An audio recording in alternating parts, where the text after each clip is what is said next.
Nous sommes maintenant avec une nouvelle propriété de l'eau. Dans la précédente, je vous ai indiqué qu'on avait des fluctuations croisées de volume et d'entropie qui étaient responsables d'une propriété qu'on appelait le coefficient d'expansion thermique. Maintenant, on va s'intéresser aux fluctuations croisées de pression et de température. C'est-à-dire que la pression fluctue, la température fluctue, en moyenne ça fait 0, mais si maintenant je fais le produit de ces deux fluctuations, j'ai la relation entre les fluctuations de pression et celles d'entropie. On appelle ça le coefficient thermoacoustique de Grüneisen. Alors ce coefficient, de nouveau, voici la courbe qu'on mesure, et on retrouve la caractéristique de l'eau, c'est-à-dire que lorsqu'on a un liquide qui est normal, on s'attend à ce que, lorsque la température augmente, eh bien, les fluctuations de pression et de température doivent augmenter, et ce coefficient qui mesure les fluctuations croisées doit donc augmenter. Alors c'est vrai, jusqu'à un maximum de 209,5 degrés. Au-delà de ce maximum, on voit que, de nouveau, la courbe s'inverse, ce qui est traduit une nouvelle anomalie de l'eau.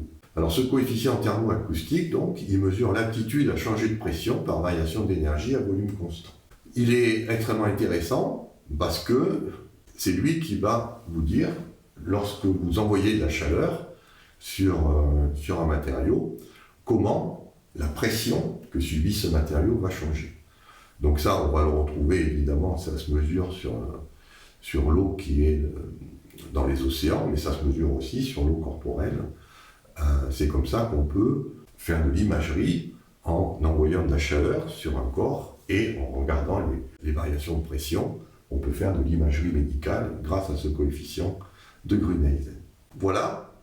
Alors, ce dernier coefficient termine les coefficients thermodynamiques, c'est-à-dire ceux qui font intervenir les fluctuations de température, de pression, de volume ou d'entropie.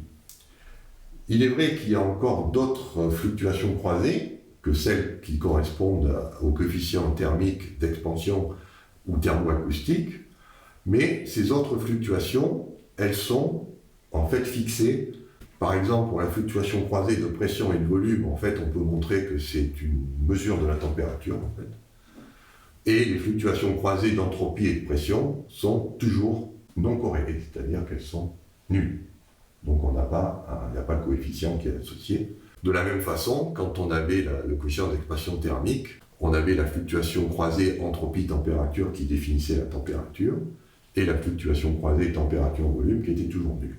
Donc on a fait le tour des 4 variables thermodynamiques, pression, volume, température, entropie. Dans les vidéos suivantes, on va s'intéresser à d'autres propriétés qui ne sont plus de nature thermodynamique, mais qui font intervenir d'autres notions.